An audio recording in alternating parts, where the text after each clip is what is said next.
Now is your time to flex. What's happening, everybody, and welcome back to the 13th floor, where the furniture isn't always the best, but the views are amazing. I am your moderator, B. Jones, and today I'm joined by the CMO, Faison. What's happening, brother? What's going on? Before we start our normal, song selection, I just want to send a little. We took a little hiatus, will be the word I use, for the 4th of July weekend. So we miss you guys, but we had to spend some time with the family.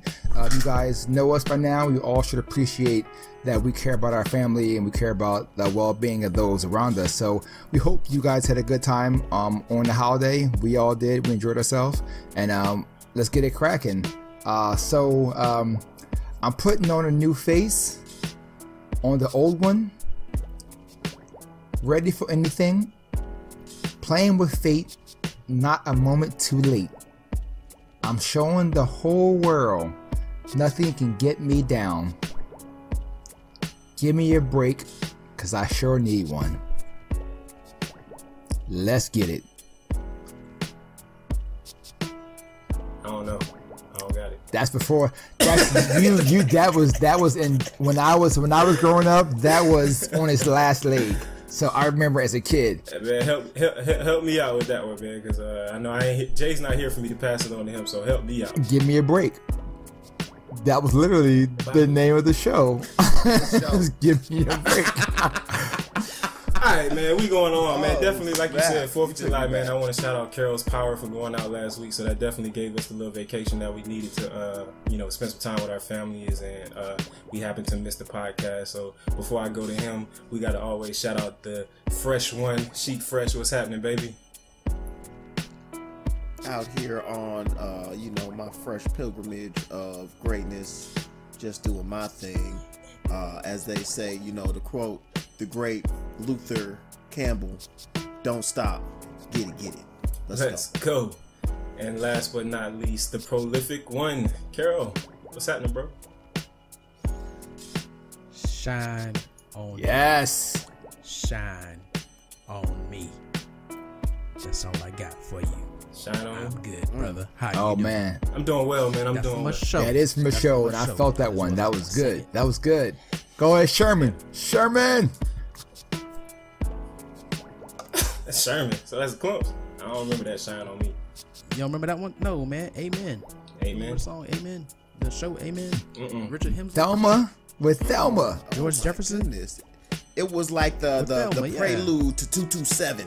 Thelma was on a different show other than Good Times? Different Thelma. I don't know about 227. No, that was the black name of choice for education at the time. Come on, man. No, Listen, man. watch how I was 5 years bring this old. full circle for him. D from On the Wayans Brothers. D from the Wayans Brothers. I used to watch that show religiously, man. I don't remember. Oh, D. Yeah, the security guard. Yeah, yes. D. Yeah. Oh, so she was on this. That's what she got started on Amen. Yes, Yeah, one of her Okay, I'm beginning. looking it up on IMDb now. Sherman Pastor Hemsworth. Reuben. Oh wow, I didn't know that was his name. Why you just ain't say George Because Jefferson, man? his name is Sherman.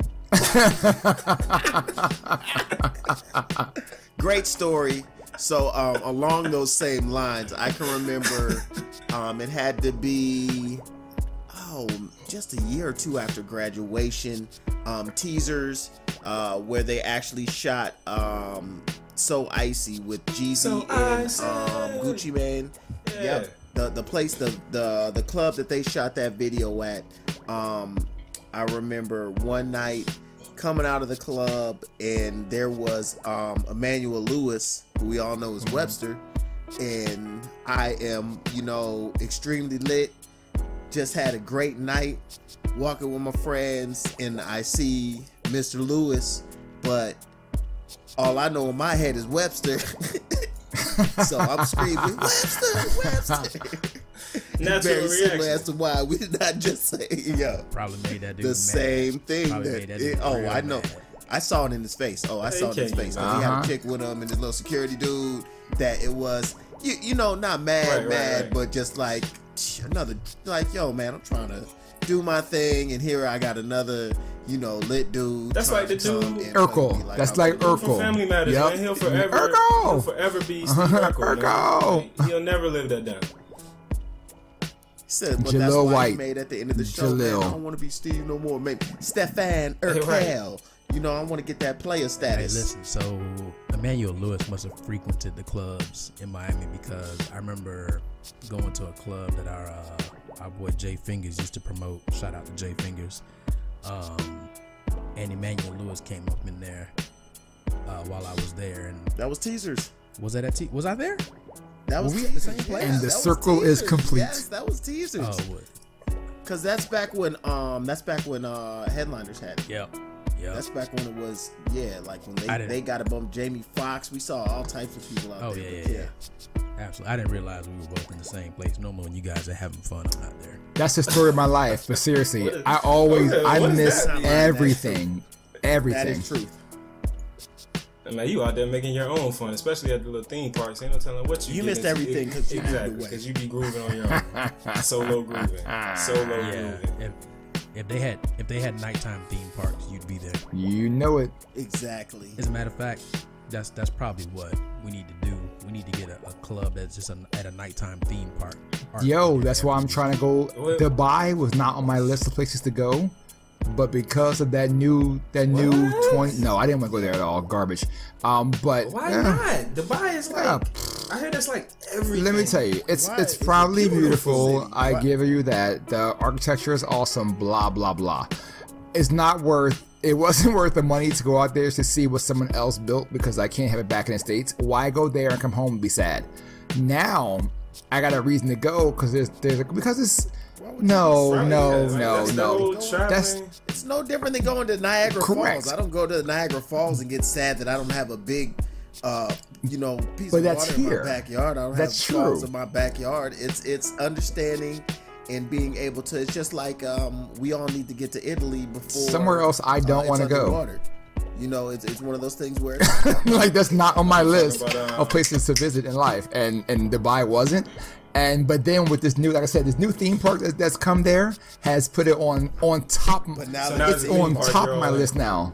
It's on Now it's top on of the the list. map. It's like I Now it's on must the map. tackle that $20 billion theme park that has all kinds of groups and things happening. I'm going Everything. 5-day event. Hey, they've got a Powerpuff Yo. Girls. hey, for the listeners out there, I just want to point out, you always have to be careful with your words and what you say because there are consequences to everything that you say. So if you have not noticed, the intern is not on this podcast, and that is because last podcast, if you were listening, he said that he needed to find a team. And we felt some kind of way about that, so the intern is not on this podcast. Yeah, go ahead and play that clip from allowed The him Apprentice, man. To continue Slam his the door. search, right now he is walking with the lantern in the dark, searching for his team. Yeah, he's out there right now with Colin Kaepernick. Wow. Dang, so Carol, man, it was a busy weekend for you, man.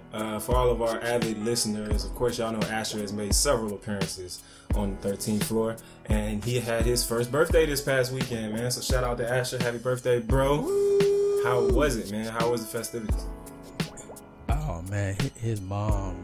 Look, I give her all the props. She planned everything. I didn't do not one thing except get the venue booked and get the DJ. That was it. And You ain't have to do much to get the Because it DJ. was Shout out Barry B. Fresh. Barry B. Fresh. You know Barry that. B. Fresh. In the flesh, Exactly. baby. The overlord of Fresh. Was in the building. Did a great job with all the kids. Kept the kids entertained. Somebody came up there and asked him if he had some compa, and he was like, "What's that?" And we just kept it moving. So y'all ain't had a compa going in the background? Compa? Y'all ain't Oompa? nothing? Said no, or some zook. no some Oompa compa, Loompas some around zook. here. No, So, thank you. and then I didn't put the pressure on him since he didn't have that. I didn't actually play any soca or any calypso because Come that would have been on, unfair, Fresh, come on. That man. isn't the crowd No, for that no, type no, of no, music. no. That's a 1-year-old party. There should be no reason Wendy ain't to Haitian? be. His grandparents. This is a 1-year-old party. There's no reason to have that kind of carnival music at a 1-year-old birthday party. So right. At my son's first birthday party, it was his birthday, but it was my party. Okay, so it was going on all around, man. Yeah, exactly. It was not for the adults. And but hey, getting back, it was a Mickey Mouse Clubhouse theme. Okay. And man, there was a little archway with it was a Mickey Mouse archway. Yeah, it had Mickey Mouse and archway. everything. It was pretty cool. Even though I'm not a impressive. fan of Mickey, but it was a cool design. Yeah, there was a little Mickey Mouse Clubhouse cake, and he had a little smash cake, which props to my son. He wasn't with all that. He ain't do the smash cake. That's not My son didn't do it either. Man. Nami did not do that either. Asher was Smash pretty cake. chill, like That cake was good, though. 90% of the party. Yeah. 90% of the party. That he cake was was pretty real much good. Just kicking it on Like either. a Really? dead So like a nothing dead like all mile over the cake. face, No, nothing what? like that? Who? No, No. not at all. Oh man. What My is man this reached out. ratchetness that's going on at the other party? That was it. It was over. He's so underwhelming. He's like- sometimes, like he's just like, this isn't enough. Where's the real thing? He's like, I'm not getting dirty. That's. Now there were some grown kids. I got this There were some new grown fly kids shirt. out there. Some of my nieces and nephews, they were dirty. Like I had to tell them, hey, you need just go to the bathroom. Right. Man. You got. It was crazy, but no, it was a You good got time, sauce man. on your elbow. Sauce on There's your elbow, sauce on your elbow. on your chin, all types. Hey, go back. You missed it.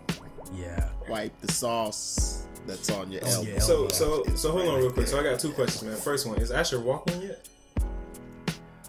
Asher walks with his walker, and he will walk if you're holding his hand. Okay. If he's not paying attention and he's trying to move from one thing to the next, he may take 2 steps on his own, and then he realizes, wait a minute, did I just walk? And then he drops. Yeah. Oh, they didn't see that. They didn't see that. Yeah. I just did that. Yeah, so that's pretty much where he's at. But I'm sure any day now Yeah. he'll be motivated. Easy. So my other question though was, man, so it's a year in the game, man. How does it feel, man? You got to see the first birthday. You've been through all of the whole transition with the baby's first son. How does it feel? You know, man, what I keep trying to tell myself is that I can't build in limitations into my son.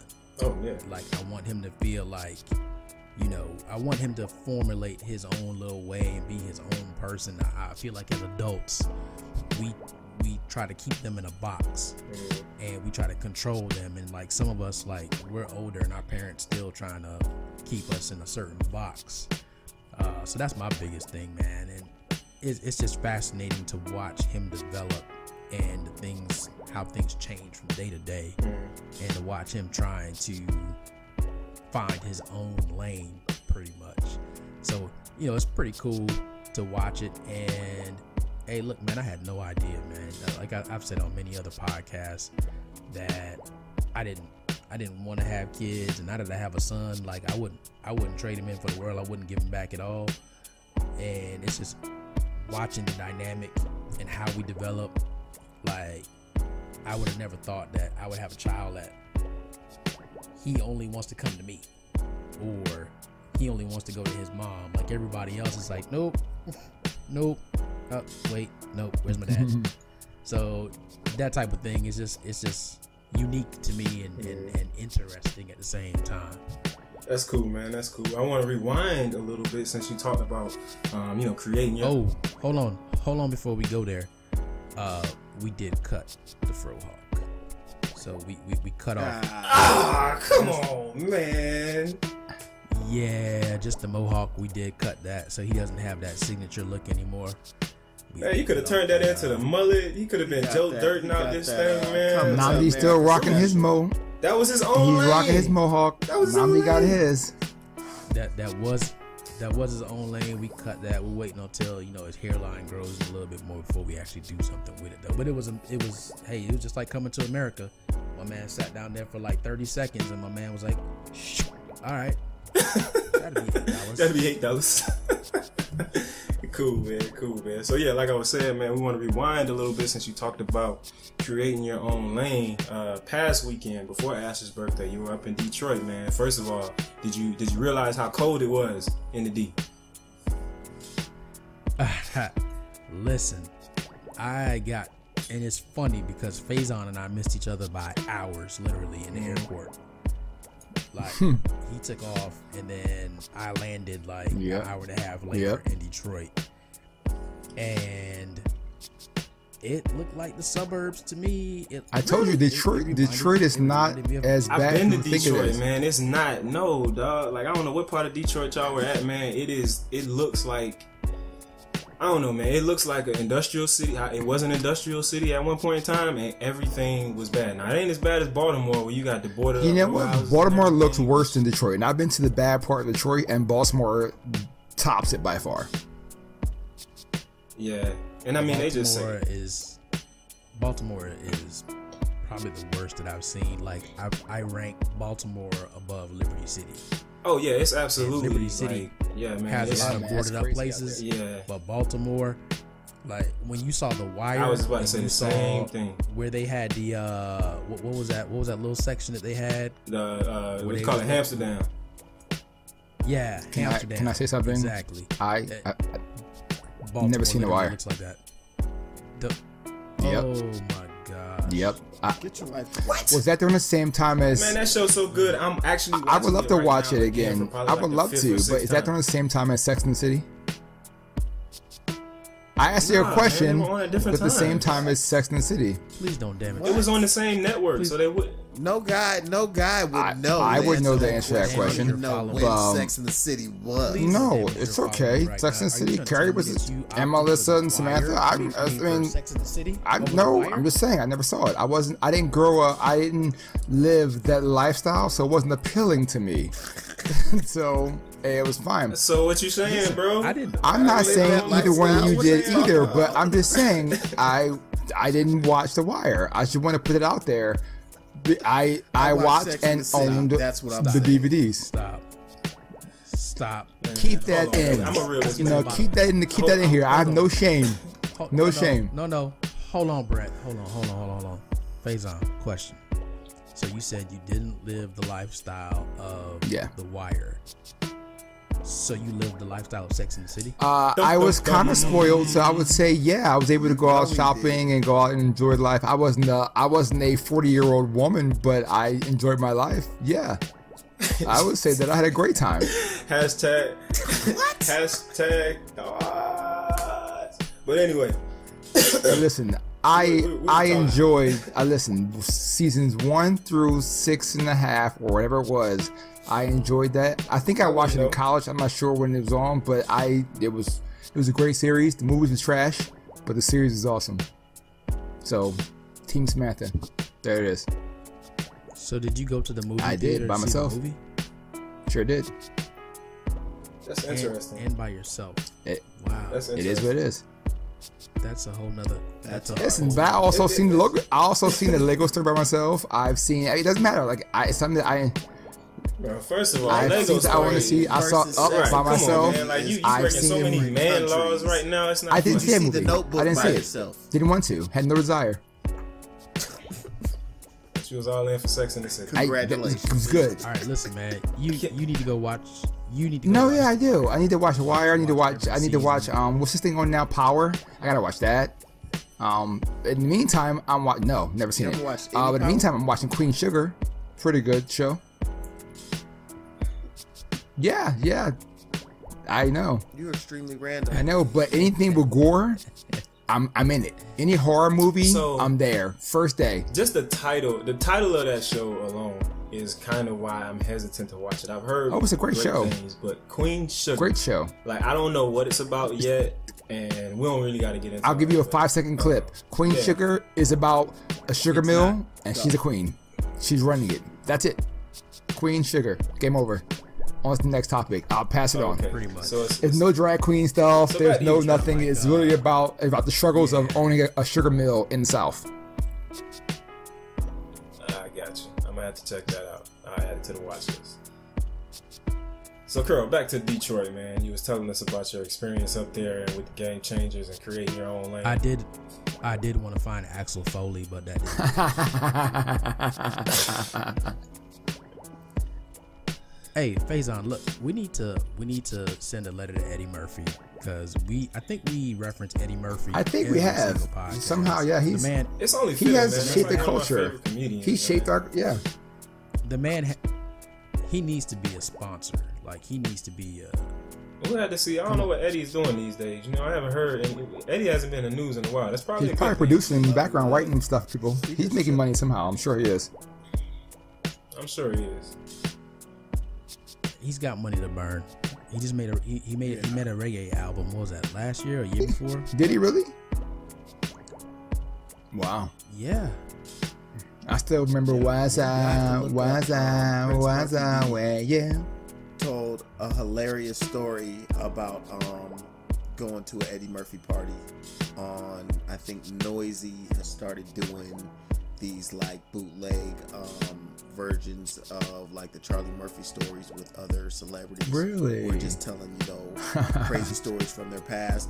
I saw one that was good with Prince Marky D talking about going to an Eddie Murphy party. Oh, I saw that and one. I saw one, and then I saw one that was good about Ice-T going, well, his thing back in the day was doing butt naked stunts. Like his thing he'd get his homeboys to do. Wow. Butt naked stunts at like random. He was like, I was at a Belle Biv DeVoe party, and the party was whack, and so I bet my dude $500 that he wouldn't go and get butt naked, walk through the whole party, go to the middle of the dance floor and start break dancing and stuff like that, which really threw me off because I'm like, man, I've never been a yo bro, go get naked. We had friends. Crazy. We had friends do that. Type of guy. We had. We all have a friend in common that would have just done it. Oh. Didn't even have to. You even got to ask. You didn't have to ask. Hey, I'm going to get naked right now. Why? Right. Like the reaction was more so of, wait, what is going on right now?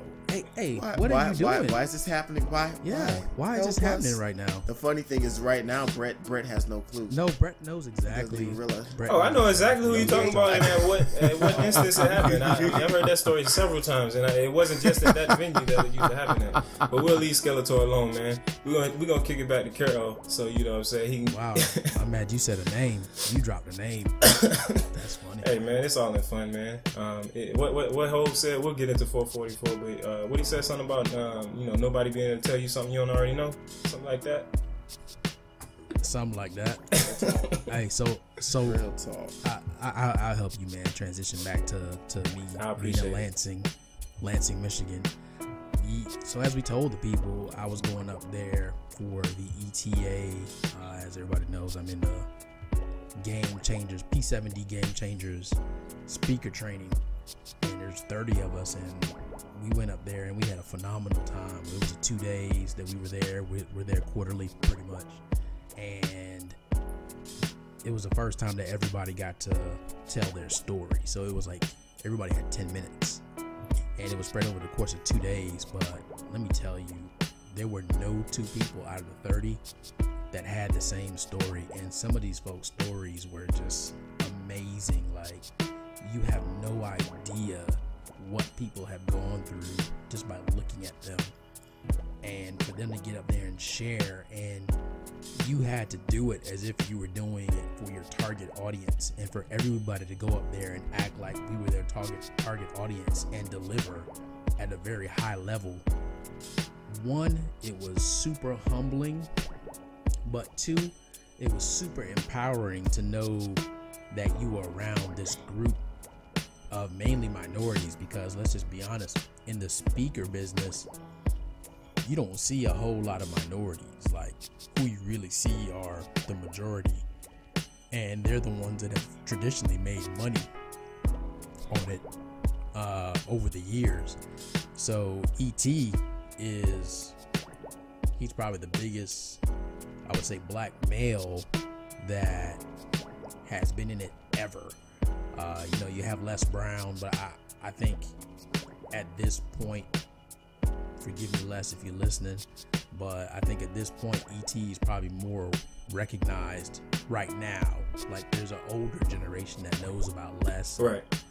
But other than that, after ET and Les, you guys name somebody that's a black male in the speaking industry.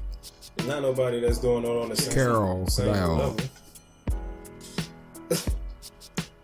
There's no one. Correct. Carol. Right. Other than the folks that are coming up now, like myself.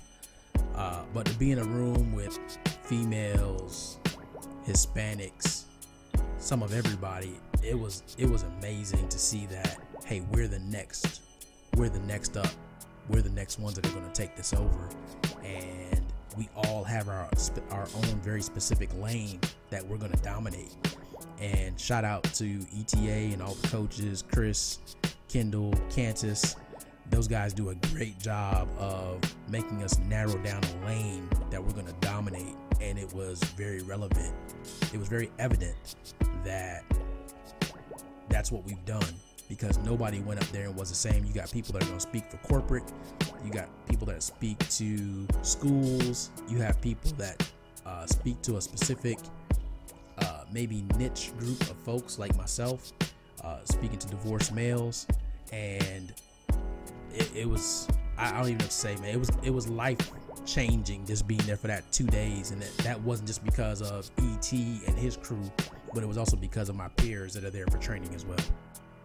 Right. So before we get into how we're going to transfer some of that knowledge, because I know, Game Changers is a product, you know what I'm saying? So, we want the listeners to have something actionable to be able to realize and create their own lane. So, we want to give them something about how they go about doing that. But before we get into that, at this time, is it possible to get a piece of what your lane is, or are we still, we got to wait on that? Nah, we don't really have to wait per se. My lane is going to be specifically for divorced males who they've lost their self-confidence, they've lost their quote-unquote manhood, and they're not operating at the capacity they used to. So being somebody that was divorced, and it took 10 years before I was even at the point where I would even entertain being married again. Mm-hmm. There was a period of time that I went through where I had isolated myself, felt like I was alone, even though I had all these friends and family. But I felt like I was a failure in life, and people looked at me some type of way and didn't necessarily have the best confidence in the world. So being somebody that went through that knows what that is, and there not being a whole lot of resources out there for male divorcees. If you go, there's plenty of resources for females, but not for males. So who better? And listen, audience, I want you to start counting the number of times I say "so" during the podcast, and put that in the comments of how many times. And actually, the first person that puts in the comments how many times I said "so" and you're right, we'll send you a Fledgeology t-shirt. There it is. Marketing on deck. So for the person that's trying to create their own lane, man, I think you went through a whole lot, I guess, going through that divorce situation. Like, how did you get to this point now where you realized what that lane is? Again, credit to the coaches and the ETA staff. Like, that was the first thing that they wanted us to do, was to figure out what are you uniquely qualified to talk about that nobody else is talking about, or that nobody else will deliver it the way that you are. So for the listeners out there, what is it that you can do as far as a skill or an experience that has provided you the opportunity to provide something unique for the masses? And whatever that thing is, you want to claim that lane. And that's a very quick way for you to find success and to put your gift to use. Because in doing this, I've now found how to use my gift, or what my gift can be used for, and be able to maximize it. So what you just said, I think is a great segue, man. When you talk about utilizing your gift and seeing success, and especially like you said, quick, success. I don't really think it comes that quick for most people, especially when you grinding out something and you're trying to create something of your own. It usually gets a lot harder, especially So, go ahead. So hold on. I don't want that to escape everybody that's listening. When I say success, I'm not necessarily talking about monetary. I'm talking about that internal feeling of success, of you have done what it is you're here to do. As we've said before, that's a total different type of compensation than actual monetary compensation. And so that statement right there brings me to what I want to get into. Another point I want to get into when it comes to this 444. And you talk about somebody doing what they were supposed to do. Man, that album Jay-Z just put out, I feel like it was a masterpiece, man, for those reasons, man. I feel like it was so needed. And I mean, Fresh is going to give us some background info and everything, but it was just a masterful piece of art, and it was really him laying out his gift. And he's been successful for the past 20 years or so. But it was like when I heard this album and everything that he talked about and all of the indie windows and stuff that I had to like end up researching myself because it was things that I heard that I didn't know what they meant and everything else.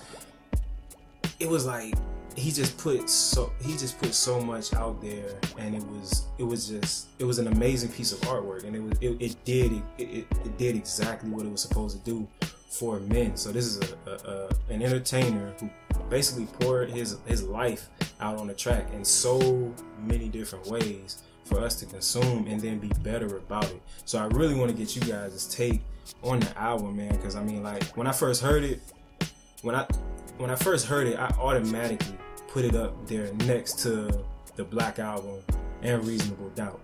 And that was just from the production quality, because when I listen to music, most of the time I'm only listening to the music. I ain't even really listening to the words.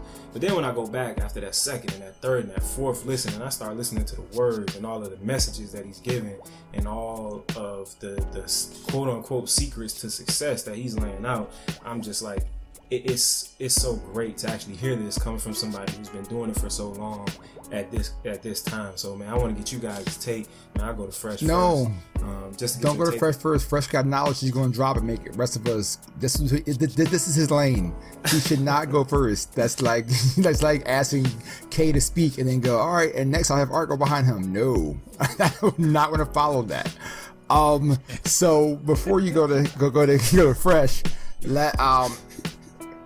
I do think that this album, as I was listening to it, I was very taken back to my youth, because this happened before.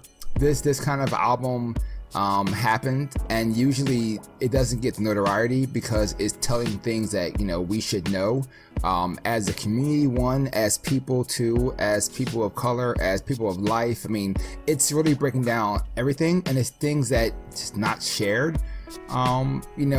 Unless you are those of privilege.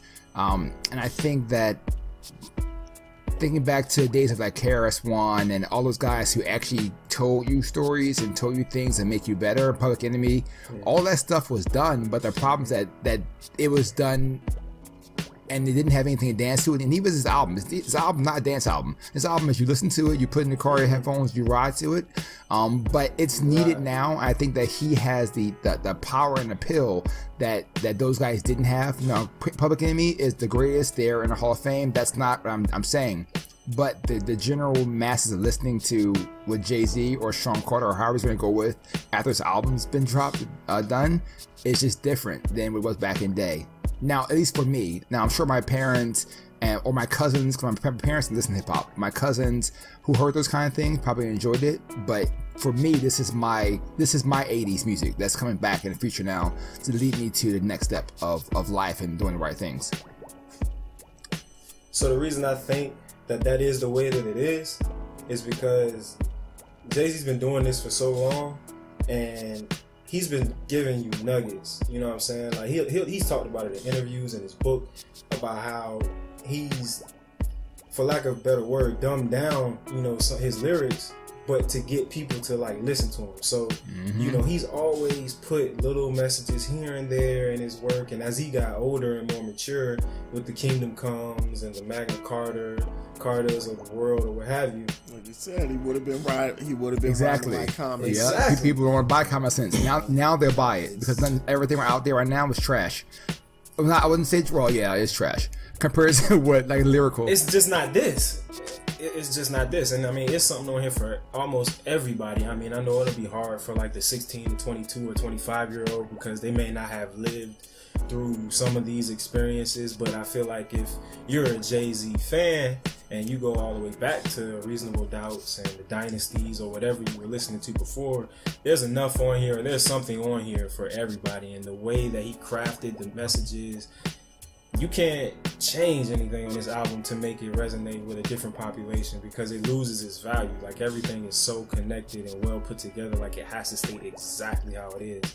And, you know, once you mature into it, you know, you mature into it. I think that's why, like, for somebody like me, the EPMDs or the Public Enemies of the world, they came out like that. So I don't know. It may not have resonated with the younger generation. I hope it does, me as man. a youth, even though I was probably like 8 or 9 years old at that time, I wasn't able to consume or, you know, take that message in. But now, you know, after having grown up with Jay-Z, like, I feel like, you know, oh, I can trust this person. He has the validity to, you know, put these messages out. I hope these kids do, and I'll pass it on. But I hope that the kids that they're listening now listen to this because it can change their future. It can make a difference just by hearing it, and, you know, them stop listening to music that's just having them dance or spend money on stupid things. But this album is a lesson. It's a book. It's a book. It's an audio book. It's an audio book you can listen to that actually makes it easy to hear. Like, it's just purely, it's perfect. I wouldn't change a thing about it.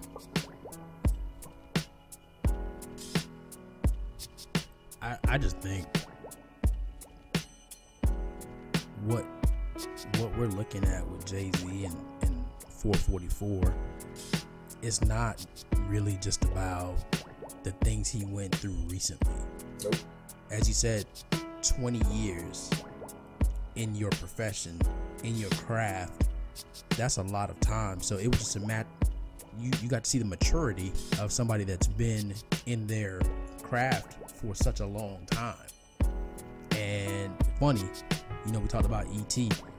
People don't realize that E.T.'s been in the game for 20 years. That's how long he's been speaking professionally, 20 years. So you get to see on that level what somebody looks like 20 years. Here's Jay-Z, 20 years. The Jackson 5 debuted in like 1969. What songs did Michael put out in 1989? If you go back and you look at Prince, what did he put out 20 years after being in the game? There are things like athletics. You can't really measure what they did in 20 years because your career's pretty much over in 10 years. Things like the arts, music, and things like that. When you look at what 20 years gets you, Stevie Wonder, what did he put out after being 20 years in? So you really look for different fields. It may not be 20 years. It may be something shorter. We'd have to go out there and do the research to figure that out. But if you put that amount of time into anything, logic would say that what you're going to come out with is going to be on a totally different level. So if Fresh DJs for 20 years, I'm sure if we start looking at guys like DJ Jazzy Jeff, if we start looking at folks like Kid Capri, how long have these guys been DJing? And when you listen to the stuff that they do now, you're just like, man, that's sick. Like, you get to a point where even their mess ups, you're like, oh, wow, that was really creative that they even tried to do that. Yeah, man, that's that mastery of the craft, man. You're looking at mastery of the craft, exactly. And for Jay, look, you didn't put out an album in how many years? What was it, 4 years? And he was doing an album every summer for a minute. So you had to do something next level, and he picked a lane because look, I could have went out and done that club stuff, but my audience and who listens to me, that's not what they want to hear. Right. So let me talk about some real life stuff that grown folks go through. Right. And that's why everybody's tuning in. Like, I can relate to that. Exactly. I know what that's like. And even if you hadn't been through the relationship stuff, you can relate to the, I want to provide for my family. I want to build a legacy. I want to build money. How do I do that? How do I build wealth? There's so many different facets of life that he hit on that the 30 and up crew we can relate to. So fresh. Y'all sure y'all He over there just like, Hey, oh man, y'all can see the video. He just got that power triangle hand going like it's about to salivate. go down. At 23 years old, this man made me question whether or not it was okay for me to wear a jersey in public. This man has repeatedly been able to take the bar. You know, hip hop is a young man's sport. It's like the NBA. You know, everybody said it's a young man's sport, and he has been able to consistently say, "Hey, 30's the new 20, 40's the new 30." And be able to, you know, show the different levels. This album was a grown man's album. It was a grown folks hip hop album, which is something that really hasn't been made ever.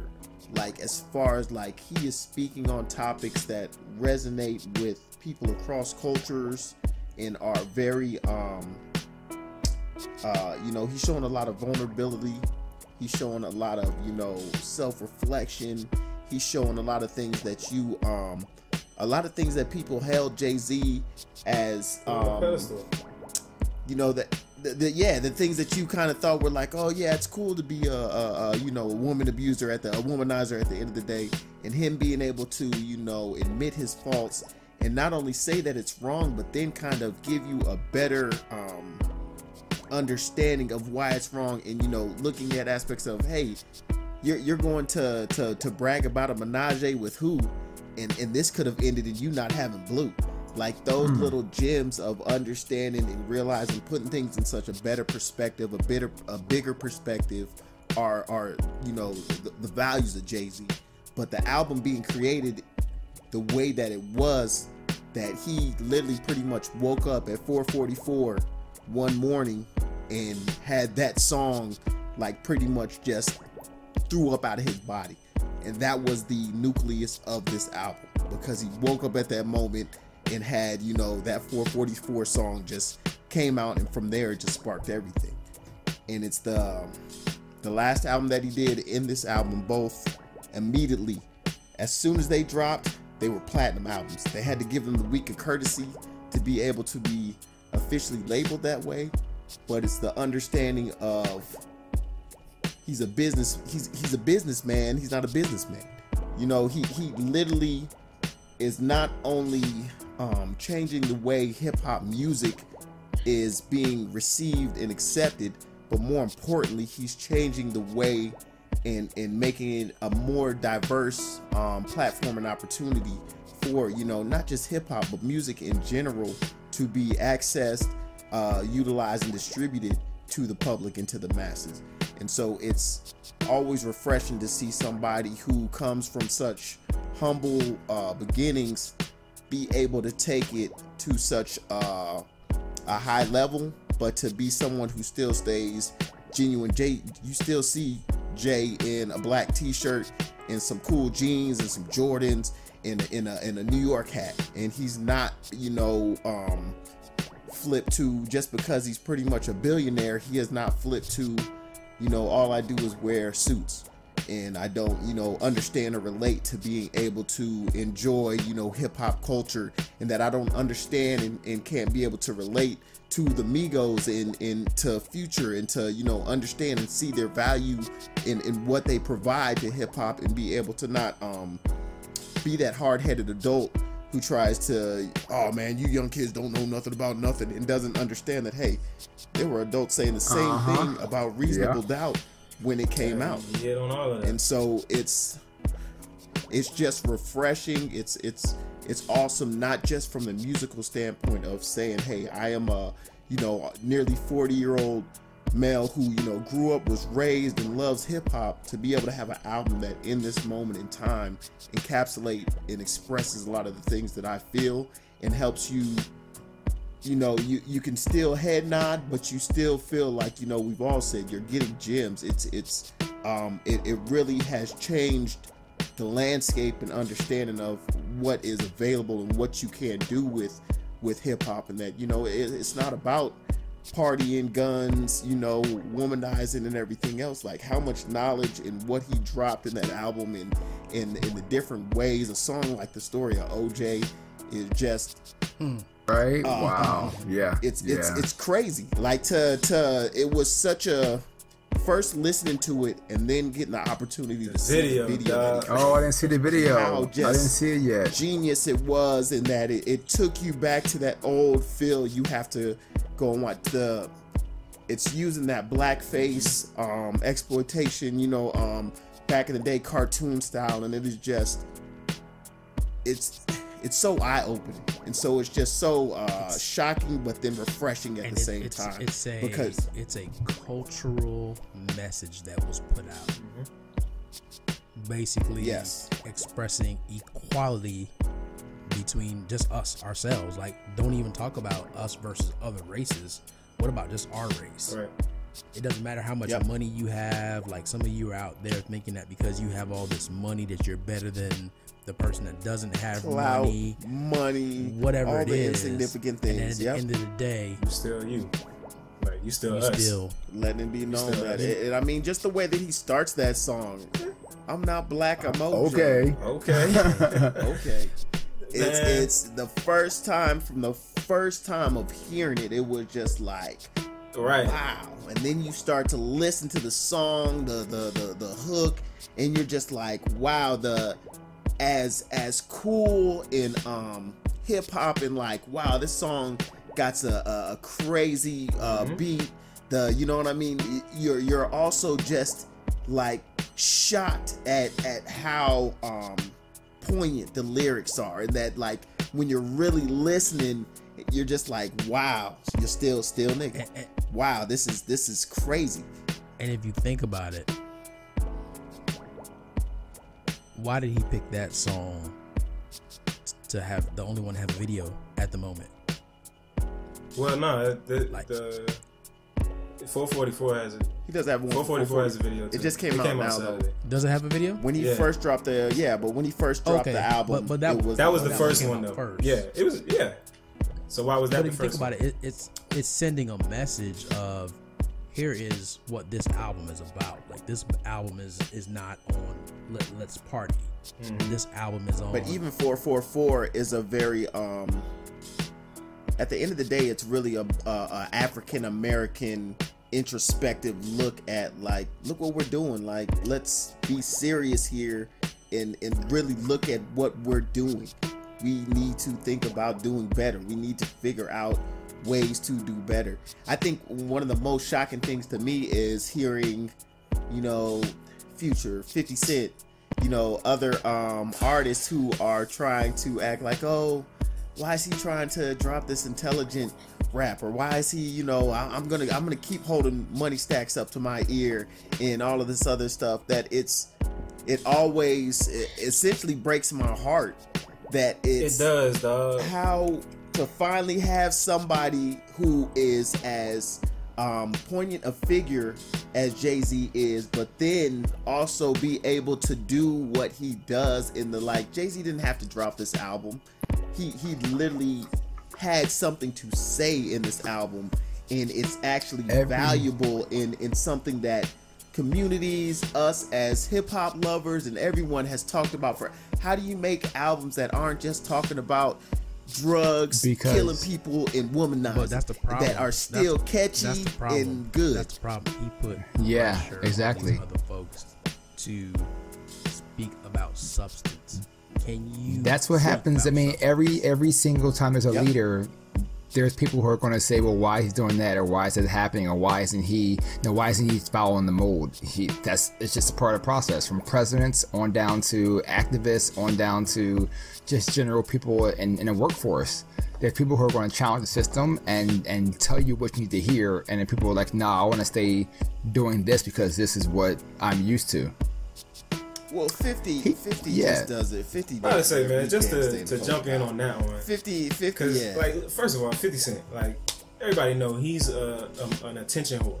Like, he lives in social media. Like, that's... I love 50 Cent, but he's a troll. It is, man. And that's how he's made his name ever since Get Rich or Die Trying. So, in his heart of hearts, he's a lot more intelligent. That video he put out, and he knows what he's saying don't make no sense. Him, Snoop, Future just in his feelings because his situation is truth and it ain't really nothing he can do about it. I mean, so it's like the whole criticism of the album, man, like, it's really disheartening because I feel like this was such a great piece of art. It was such a great piece of work that this man basically poured his soul into.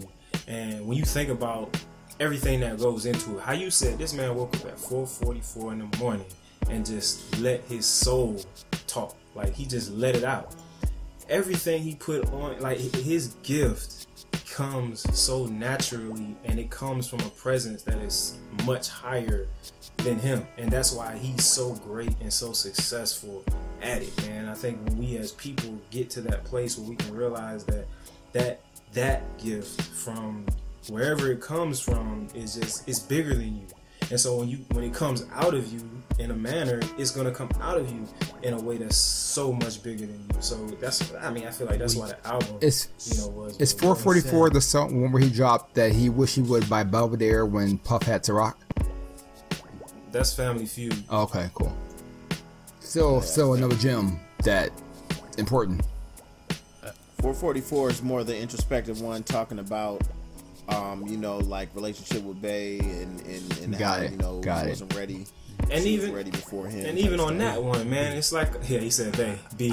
I don't want the Hive coming after. Nah, we don't. We definitely don't want no parts of the Hive, man. Y'all got it. They will come. I apologize, B. Please don't. Yes, but and then everything else in the album. So if you watch the if you have title and you watch the footnotes to some of the stuff, he got the footnotes out for 444, and he talks about how basically how he's assumed that position of giving the guidance to those who didn't have it. So like for us men in the world who were brought up a certain way, where we talk about, the womanizing and making that, the thing to do, and he didn't have anybody to teach him any other way, or you just didn't know any better, or that was just the culture. He made it with this album. Like he took a stance on it. You know what I'm saying? Like he made people think about what you're really doing, not only to the people that are around you, but to yourself.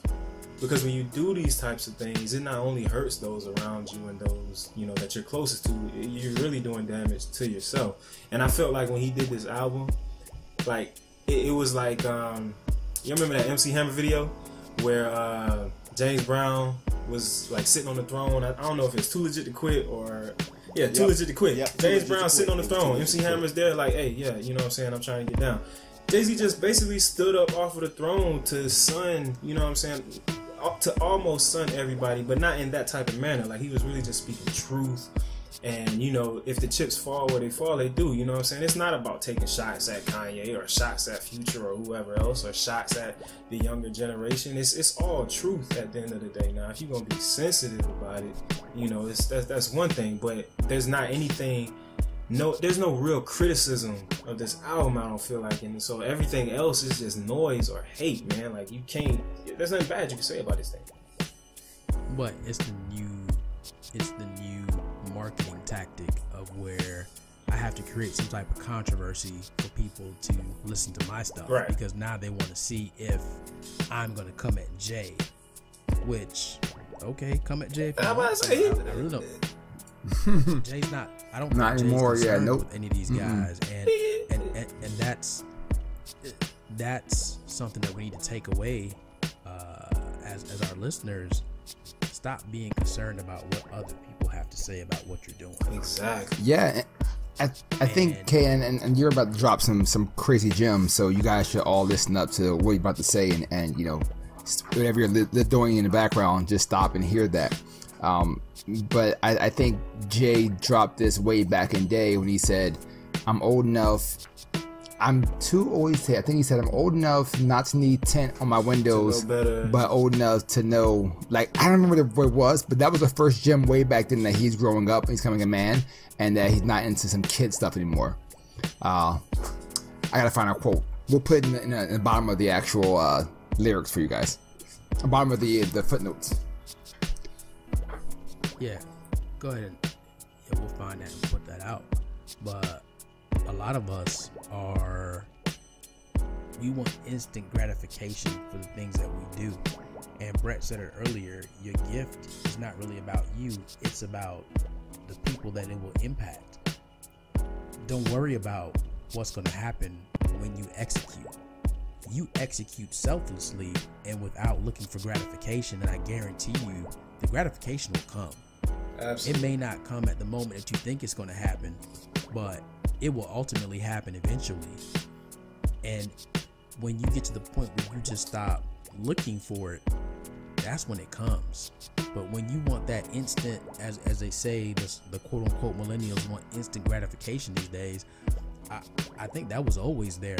It's just something that's highlighted by them because of technology and you see it. But as a people, we always want to know that we did well. So even when I was in Lansing, after I went, I had to wait to get my feedback, and it was tearing me up because I wanted to know right now, how did I do? How did I do? Stop worrying about how you did. Go out there and do the best that you can do. And once you've done that, just let the rest of the stuff happen on its own. Yeah, man. Let that $200 million contract come on its own. You know, that 228 for 4 years come on its own. Well, I was gonna say I have a great bunch of facts. Blockbuster refused to buy Netflix. Netflix was literally laughed out of the meeting. For $50 million, Netflix is now worth $64.7 billion. And where's Blockbuster at? MySpace rejected Facebook's original purchase price. Facebook is now worth $439 billion. When's the last time you went to your MySpace page? Ross Perot refused to buy into Microsoft for $60 million. Microsoft is now worth $507 billion. And when's the last time you heard of Ross Perot? George Bell, the CEO of Excite, refused to buy Google for $750,000. Google is now worth $641 billion. When's the last time you heard of Excite? What does it mean? Keep going. There are going to be times, when you are trying to get somebody to buy in and believe your value or worth. Don't get stopped by their lack of belief. Understand that you are on a greater path and there's more opportunity that's out there. And just because it is a no, one no is actually a yes to another question. Listen, I'm geeked right now just because this is exactly kind of what the experience was about. In Lansing is that don't worry about everybody else and don't look for the gratification. Like, if it takes somebody else to validate you, then do you really believe it yourself? Right. So everybody talks about, I'm on the grind. Do you really know what grind means? Grind means that you are going and you're continually putting in work, not worried about what's coming out of that work. And not to say that you don't care, but if you're on the grind, that means you're consumed with the work and getting it done and doing it to the best of your ability, and you just keep going. It doesn't take somebody else to let me know that I'm a good speaker. I'm not worried about that. I'm more so worried about what information am I delivering? Who am I impacting with the message that I'm giving? That's what I'm really worried about. And if one or two people benefit from it, I've done my job. I've used my gift for the positive, because I guarantee you all, it's a lot easier for me. I could probably have a criminal empire right now because I could go out there and find a bunch of mindless people that will look at me and I can say some words to them that will inspire them to go do things in the wrong, and I could benefit you could either from have it. a criminal empire, or you could start a new religion. Or a new religion easily, and I would have mindless followers, and I could find wealth, but that's not what I'm here for. I'm here to create wealth within individuals that they feel proud of, and that's why I want to talk to male divorcees, because they're broken. Like, you're just out there in pieces, literally, and I feel like I can use my experience and talk to them about how I got back to being whole and being able to positively contribute to my own life again. And that's what I want to do for these other guys, because it's just something that there's a need for it. And why not use my gift to help them with that? But Brett, you were about to hit on $228 million for 4 years. I definitely want to talk about that. Man, listen, I don't know how they paid James Harden that much money, man. That is crazy between that contract. I tell you how, because he's dominating his lane. My lane is I'm a scorer. I'm not worried about defense. You're going to pay me money to score points in the basket. Yeah, they definitely probably number 2 in the West, maybe 3 in the West now. They did have picked up Chris Paul, but I still don't see how that's going to work. But $228 million over 4 years. Then he got the Adidas contract. Hey, just so y'all, he worth $1 billion, what, like $500 million, $1 billion? Half a billy, just so y'all understand. That's $228 over 4 years. That's $57 million each year. For one game, he is making $695,000 or $695,122 for each quarter. He's making $173,780 for each minute of basketball. That he plays is $14,480, and then for each second, it's $241. He's making $241. There are people who don't make $241 in a week, a 40-hour work week. They're not making $241. This man is making it in 1 Then second. you just hop across the street to Oakland. You got Steph Curry getting $200 million.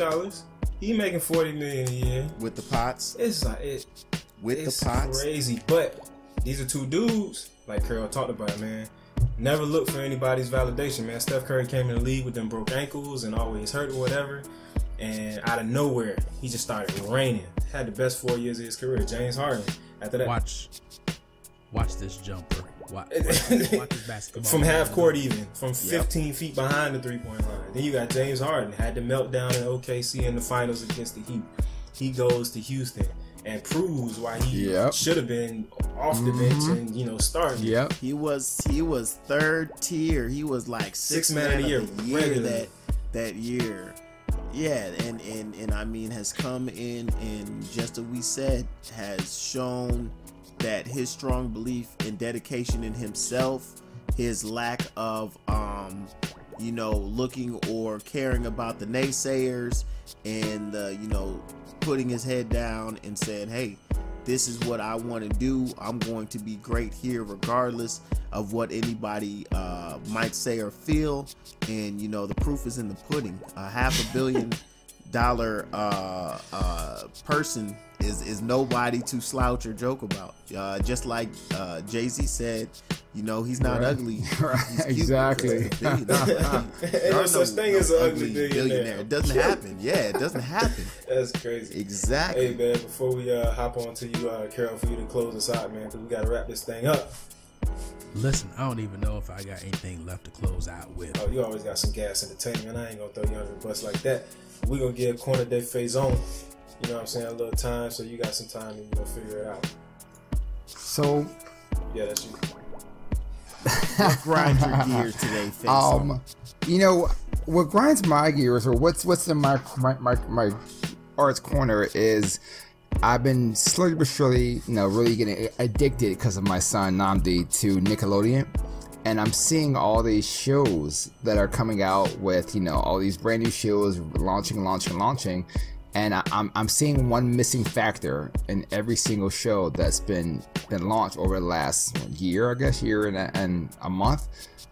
There's no black male leads in any of these shows. There's a black sidekick, there's a black shop owner, there's even the black woman or girl who's a princess, but there is nothing for him to look at and say, hey, I can be a lead on that, or I can be the main character. And it's just, the more I watch these shows, I'm trying to find that for him, and it's just kind of interesting to me because that's just not happening. So I kind of feel like I need to like create one and then pitch it out to one of these shows, because that's what's missing. It's just like there's nothing for him to say that's me.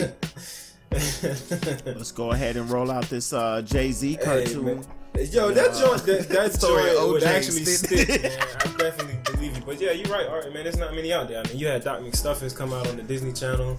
They had that one, right? But female. Princess and the But Frog female or something like that. But yeah, there's no males. Nah, man, and it's crazy because you don't have no Wayne heads. You don't have what's another one? No Fat Alberts. Nothing. No, it's all females. It's all females or other races, but there's literally nothing for black male, and that's my corner this week. I think you should go ahead and make that happen, man. Become a producer. Write the script, man. Write the script. I feel like it's enough characters, you know what I'm saying, where we can make that happen for you, bro. Yeah, it can be based on our lives for sure. Let's do it. And we need to get like that Jazzy Jeff character that keep getting thrown out. That'll be Jay.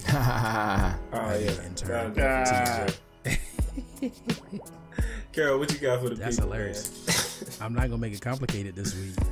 It's really about what unique gift do you have? What have you lived in your life that is unique to you that you can now turn around and help somebody else with by them being exposed to that? Find your lane. It doesn't matter what it is. It could be,